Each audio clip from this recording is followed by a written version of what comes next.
కూడా ఈ గోపీనాథ్ టికెట్ ఆవిడికి ఇస్తున్నా అని కూడా ఒక్కరోజు కూడా ఒక మాట ఫోన్ ద్వారా ఆయన రాడు రావక్కర్లేదు ఫోన్ ద్వారా. పెద్దలంటే మరి పార్టీ పెద్దలన్నా ఏ పెద్దలన్నా పెద్దలే కదా. ఒక తర్వాత గోపీనాథ్ మీద ఇంత ప్రేమ ఉన్న కేటీఆర్ గారు ఇంతవరకు ఒక్క పూట నా అమ్మ నువ్వు ఎట్లా ఉన్నావని ఒక్క ఫోన్ కూడా చేయలే. నీకు నాకు సంబంధం లేదు, కానీ నీ గవర్నమెంట్లో 2 సార్లు ఎమ్మెల్యే చేసిన వాడి తల్లి పెద్దావిడ ముసలం ఉంది, ఏమైపోద్దో ఒక్క ఫోన్ చేయలేరా? కానీ చేయలేరు. ఎందుకంటే ఆవిడ టికెట్ ఇచ్చే మాకేముంది, ఎవరికి ఇచ్చినా ఇచ్చుకుంటారు టికెట్, అది రాజ్యాంగం, మాకెందుకు, మాకేం అక్కర్లేదు. కానీ తల్లిగా చెప్పాలా వద్దా? ఏదన్నా ఒక పని చేస్తుంటే ఒక పెద్ద మనిషి బయట నుంచి వచ్చి చెబుతారా లేదా? అదేమీ చెప్పలే నాకు. ఎవరిని అడుగుతాం? ఎవరిని అడగలేం. ఇప్పుడు ఇంకేంటంటే నిన్న కూడా ఏదో ఒక మాట మాట్లాడుతున్నారు ఆయన, రాజ్యాల అదేంటి పిల్లలు ఉన్నారు, గోపీనాథ్ పిల్లలే కాదని అనం. కావాల్సింది ఏంటంటే వీళ్ళకి ఐడెంటిటీ కావాలి, ఐడెంటిటీ కోసం మాత్రమే వెళ్ళాము. ఎప్పుడూ లేని ఇప్పుడు వచ్చేసరేంటి, ఇన్నాళ్ళు లేనిది అంటే ఇన్నాళ్ళు వాడు బతికున్నాడు, గోపీనాథ్ గారు బతికున్నారు. బతికున్నప్పుడు మనం ఏం చేయలేం, చచ్చిపోయిన తర్వాత కూడా ఏమి చేయలేం. కానీ మరి వాళ్ళ ఐడెంటిటీ కావాలి కాబట్టి ఐడెంటిటీ కోసం పోరాటం. ఇప్పుడు ఐడెంటిటీ వచ్చే వరకు పోరాడతాం. ఐడెంటిటీ లేకుండా బిడ్డ ఎట్టా బతుకుతాడండి? నువ్వే క్యాప్చర్ చేసుకుంటే సరిపోయిందా?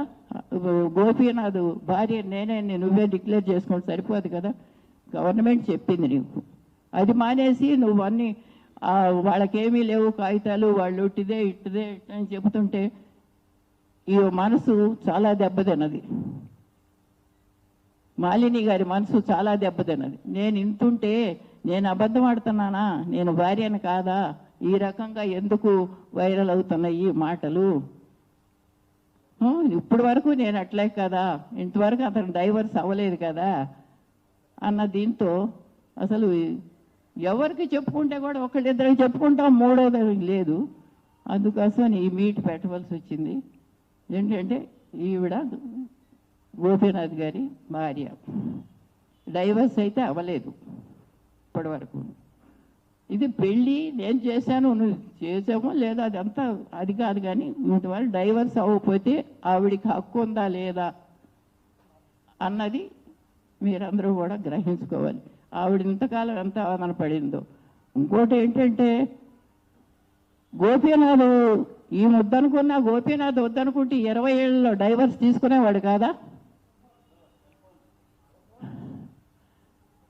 తీసుకునేవాడే కదా. డైవర్స్ చేస్తే వచ్చేసేదే కదా. ఎందుకు తీసుకోలేదు?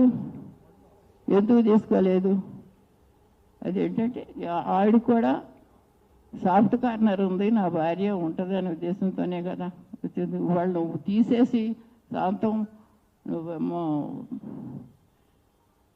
అది లీగల్ ఇది కూడా పెట్టి దొంగతాటుగా నువ్వే లీగల్ హైర్ అవ్వాలంటే బయటకు వచ్చాం బాబు. అంతవరకు ఈ విషయాలు కానీ గోపీనాథ్ విషయాలు కానీ మేమేం బయటికి తీయలేకపోయాం.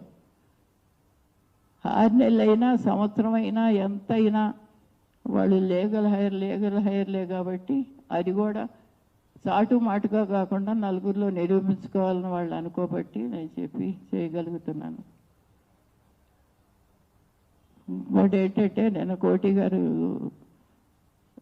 కేటీఆర్ గారు ఒక మాట అన్నారు, విన్నాను. ఇదేంతో చేస్తున్నారు, ఏముంది, టికెట్ కావాలంటే కేసీఆర్ కాళ్ళ మీద పెడితే వస్తుంది కదా అనే మాట ఒకటి అన్నారు. అంటే నా పెద్ద కొడుకు కూడా వాళ్ళు ట్రై చేశారు టికెట్ కోసం. అంటే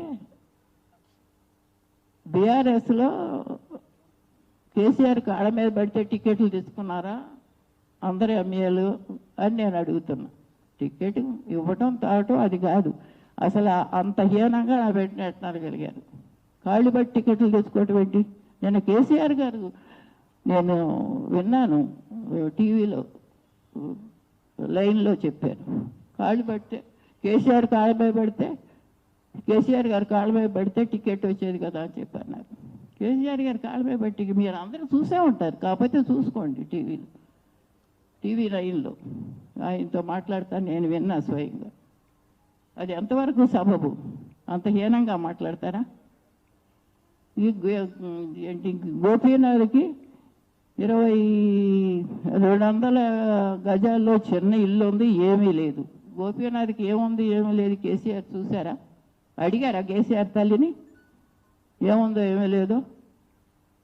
అంత హీనపరచడం అవసరం ఏమొచ్చింది కేటీఆర్కి? గోపీనాథ్కి ఉన్నది లేదు, డబ్బు ఏమో అడిగారా? నాకు తెలియదు. అసెంబ్లీలో మాట్లాడితే మా ఫ్రెండ్స్ అందరూ నాకు ఫోన్లు చేసి ఏంటి అంత హీనంగా